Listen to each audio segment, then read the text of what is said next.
हाय viewers, welcome back. हाजिर हैं एक और वीडियो के साथ। और आज की वीडियो का हमारा टॉपिक है पिछले वाले टॉपिक से रिलेटेड मेथड ओवरलोडिंग। तो हमने पहले तो सादा एक मेथड बनाया था, यूज़र डिफाइन मेथड। उसके बाद मेथड के अंदर पैरामीटर डाले थे और आज हम देखेंगे मेथड ओवरलोडिंग का कॉन्सेप्ट। तो सबसे पहले इसकी कोडिंग देखते हैं। तो अब इस कोडिंग में आप देखें, अगर मैं आपसे सवाल करूं कि अगर मैं एक ही नाम के दो मेथड बनाऊं तो क्या वो प्रोग्राम कंपाइल हो जाएगा? अब इसका जवाब मैं देता हूं ज़रा टेक्निकली, नहीं हो जाएगा। जो पाउस दिया ना मैंने, इसके अंदर बहुत कुछ था, ठीक है। नहीं होगा। उसकी वजह क्या है कि एक नाम के सेम सिग्नेचर के साथ दो मेथड्स नहीं बन सकते, ठीक है। तो उसके सिग्नेचर को चेंज करना पड़ता है और वही हमने यहाँ पे इस कोडिंग के अंदर किया हुआ है। हमने यहाँ पे 4 मेथड्स बनाए, ठीक है। और चारों मेथड्स के अंदर पैरामीटर डिक्लेयर कर रहे हैं हम लोग, और उसमें एक एक चेंज है, यानी एक नहीं 3 चेंज है, ठीक है। अब आप इनको गौर से देखें, नाम सेम है सबके। अगर वैसे हम सेम नाम के दो मेथड बनाएं तो हमारा कंपाइलेशन पे एरर आ जाएगा कि ये एक नाम के दो मेथड्स नहीं बन सकते, ठीक है। लेकिन अगर हम करते हैं उसमें थोड़ी सी तब्दीली, थोड़ा सा उससे खेलते हैं, तो क्या होगा? यहाँ पे हमने वही किया है। हमने एक ही नाम के 4 मेथड बनाए और यहाँ पे चेंजेस क्या किए हैं कि ऊपर हमने 2 वेरिएबल्स स्ट्रिंग int, उसके बाद int स्ट्रिंग दूसरे वाले में, तीसरे वाले में स्ट्रिंग, चौथे वाले में int। तो 4 यहाँ पे मेथड हमने बनाए, लेकिन हमने चेंजेस की। तो ये चेंज क्या था? ये चेंज था इसके सिग्नेचर का। अगर हम किसी मेथड में सिग्नेचर उसके चेंज कर सकते हैं तो हम एक ही नाम के 2 या 2 से ज़्यादा मेथड्स बना सकते हैं। उसका रूल क्या है? उस रूल को आप याद रखिएगा कि number of parameter, type of parameter या सीक्वेंस ऑफ पैरामीटर अगर चेंज कर दिए जाएं, ये रूल है इसका। अगर इन तीनों में से कुछ भी ऐसा कर दिया जाए तो एक ही नाम के 2 मेथड्स बन सकते हैं, और इस कॉन्सेप्ट को कहते हैं मेथड ओवरलोडिंग, ठीक है। तो अब यहाँ पे हम पहले तो इस प्रोग्राम को सेव करेंगे। मेन के अंदर जो काम हो रहा है वो मैं आपको बाद में बताऊंगा। पहले तो ये जो इसका रूल है वो आपको मैंने बता दिया कि किस तरीके से मेथड ओवरलोडिंग होगी। अब इसको हम कंपाइल करेंगे।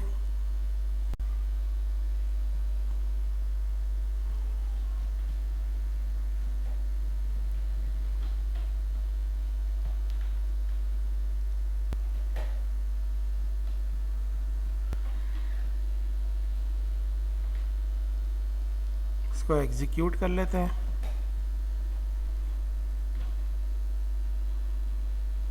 देखें यहाँ पे मैसेज क्या प्रिंट हो रहा है, इस मैसेज को गौर से पढ़ें। अब ज़रा अपनी कोडिंग में चलें। ये मैसेज कौन से मेथड में लिखा हुआ था? मेथड नंबर 4 के अंदर, आखिरी वाले में, ठीक है। नीचे से अब हम मेन के मेथड के अंदर उतरते हैं। यहाँ पे हमने जब इस मेथड को कॉल किया था obj.display करके, तो यहाँ पे एक वैल्यू भेजी थी, पैरामीटर में एक वैल्यू पास करी थी यहाँ से। तो वो वैल्यू कौन सी थी? वो थी न्यूमेरिक। अब ऊपर आप देखें, चारों मेथड में से सिर्फ न्यूमेरिक वैल्यू कौन रिसीव कर रहा है? आपकी समझ में आ जाएगा, ठीक है। अब यहाँ पे हम ये चेंज करते हैं। अब इसको आप एक काम करें, क्योंकि ज़रूरी नहीं है, वहाँ पे कोई चेकिंग तो हो नहीं रही है, इसी 1 2 3 को कोटेशन में कर दें। अब हम जो है वो इसको दोबारा से कंपाइल करेंगे। इसको सेव कर लें, पहले दोबारा कंपाइल करें इसको।